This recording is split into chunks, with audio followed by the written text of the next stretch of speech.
രാവിലെ ബ്രേക്ക്ഫാസ്റ്റ് ഉണ്ടാക്കുന്നത് ഇഡലിയും ദോശയുമാണ്. എന്നത്തെ പോലെ മിക്ക ദിവസവും ഇഡലിയും ദോശയായിരിക്കും. അതാണെങ്കിൽ നമുക്കൊരു ടെൻഷൻ ഇല്ല. അല്ലെങ്കിൽ വേറെ വല്ല ബ്രേക്ക്ഫാസ്റ്റ് ഉണ്ടാക്കുകയാണെങ്കിൽ അതിൻ്റെ കൂട്ടാൻ ഉണ്ടാക്കണം, അത് ഉണ്ടാക്കണം. ഇതാണെങ്കിൽ ഒരു ചമ്മന്തിയോ സാമ്പാറോ ഇന്നത്തെ ഉണ്ടെങ്കിൽ നമുക്കിത് പെട്ടെന്നാകും. പക്ഷേ ഇവിടെ പിള്ളേർക്ക് അത്ര അങ്ങോട്ട് താല്പര്യം വരത്തില്ലത്. അപ്പോൾ ഞാൻ ഇഡലിയും ദോശയൊക്കെ ഉണ്ടാക്കിയിട്ടുണ്ട്. അപ്പം ചായയൊക്കെ റെഡിയായി. അതൊക്കെ ഒന്ന് ആറ്റിച്ച് കുടിക്കാനുള്ളവർക്ക് ചായ എടുക്കട്ടെ. പിന്നീട് ഇപ്പം കഴിക്കാനുള്ളവർക്കും ഓരോരുത്തർക്കും കൊടുക്കുന്നുണ്ട്. ഇന്നലത്തെ സാമ്പാറായത്. അപ്പോൾ അതൊന്ന് ചൂടാക്കിയെടുത്തു. അപ്പോൾ രാവിലെ നല്ലൊരു ജോലിയാണ് കൊച്ചിനിന്ന്. ഈ ബേലുണ്ടല്ലോ, നമ്മൾ മലരെന്ന് പറയുന്നത്, സ്കൂളിൽ നിന്ന് അതിൻ്റെ ഇതുണ്ട് ആക്ടിവിറ്റി. അപ്പം ഞാൻ ടൊമാറ്റോയും സവാളയും ഈ ഓരോ പാത്രത്തിൽ വെവ്വേറെ കൊടുത്തിട്ടുണ്ട്. പിന്നെ ചാറ്റ് മസാല, ഉപ്പ് ഇതെല്ലാം ഓരോ സിപ്ലോക്കിലാക്കി കൊടുത്തിട്ടുണ്ട്. അപ്പോൾ റേച്ചാൻ വെളിയിൽ പോയിട്ട് വന്നിട്ടുണ്ട്. രാവിലെ നല്ല പെട്ടയ്ക്കുന്ന മീൻ കൊണ്ടുവന്നിട്ടുണ്ട്. മത്തിയും അയലയും.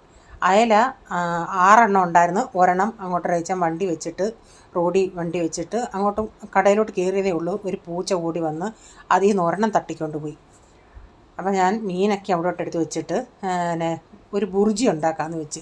ചപ്പാത്തിക്ക് ബുർജി ഇവിടെ ഇഷ്ടം. അതുകൊണ്ട് സവാളയൊക്കെ ഒന്ന് വഴറ്റി അതിലേക്ക് ടൊമാറ്റോയും ഇട്ടിട്ട് ഇച്ചിരി മഞ്ഞൾപ്പൊടി, മല്ലിപ്പൊടി, ഗരം മസാല, സ്വല്പം മുളക് പൊടി, കുരുമുളക് പൊടി, ഇത്രയും മസാലകൾ ഇട്ട് അതിൻ്റെ പച്ചമണം പോയണേ അതിലേക്കൊരു 3-4 മുട്ട പൊട്ടിച്ചൊഴിച്ചിട്ട് കുറച്ച് നേരം അതൊന്ന് അടച്ചിട്ടിട്ടുണ്ട്. അതൊന്ന് ഡ്രൈ ആയിട്ട് വന്നോണം. ഇച്ചിരി ഒന്ന് പച്ചപ്പ് പോയണേ അതൊന്ന് ഇളക്കി എടുത്തിട്ടുണ്ട്. അപ്പോൾ ഞാൻ അതൊന്ന് ഇളക്കിയതേ ഉള്ളൂ. ഇനി ഇച്ചിരിയും കൂടെ ഒന്ന് അതിൻ്റെ ലിക്വിഡൊക്കെ ഇച്ചിരി ഒന്ന് വറ്റാനുണ്ട്. അപ്പോൾ ഞാൻ വീണ്ടും ഒന്ന് അടച്ചു കൊടുത്തിട്ടുണ്ട്. എന്നിട്ട് ഞാൻ കുറച്ച് മല്ലിയില ഉണ്ടായിരുന്നു, അതും ഒന്ന് കണ്ടിച്ചിട്ട് കൊടുത്തിട്ടുണ്ട്. അപ്പോൾ ലാസ്റ്റിൽ ഞാൻ പിന്നെ ഇച്ചിരി വെളിച്ചെണ്ണയും കൂടെ ഒഴിക്കും. അന്നേരം പ്രത്യേക ഒരു ടേസ്റ്റ് കിട്ടും. അപ്പോൾ ചെറിയ തീയിലിട്ടാണ് ഞാൻ ഈ ചെയ്യുന്നത്. അഥവാ അടിക്ക് പിടിക്കുന്നുണ്ടെങ്കിൽ ഒരു ഇച്ചിരി കൂടെ വെളിച്ചെണ്ണയൊന്ന് നടുക്കൂട്ട് ഒഴിച്ചു കൊടുക്കണേ. അപ്പം മീൻ ഞാൻ ഇന്ന് മത്തി എടുത്തങ്ങ് ഫ്രിഡ്ജിൽ വെച്ചു. കാരണം സമയം ഇത്തിരിയായി. അതുകൊണ്ട് അയല വെട്ടാൻ എളുപ്പമാണല്ലേ, അതുകൊണ്ട് അയല എടുക്കാമെന്ന് വെച്ച്. അപ്പോൾ ഇത് 6 അയല ഉണ്ടായിരുന്നു. 6 എണ്ണം 200 രൂപയായിരുന്നു. അതിലൊരെണ്ണം പൂച്ച കൊണ്ടുപോയി.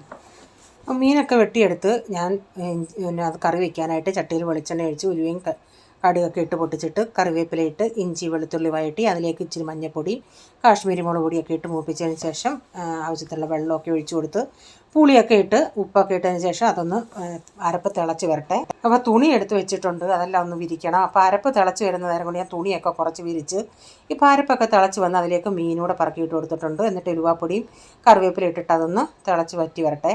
അപ്പോൾ പിന്നെ പാത്രങ്ങളൊക്കെ കഴുകാനുണ്ടായിരുന്നു. പാത്രങ്ങളൊക്കെ ഒന്ന് കഴുകിയെടുത്തിട്ടുണ്ട്. അതിൻ്റെ ഇടയ്ക്ക് ഞാനൊരു മോരുകറി ഉണ്ടാക്കാൻ തൈരൊക്കെ ഒന്ന് ഉടച്ച് വെച്ചായിരുന്നു.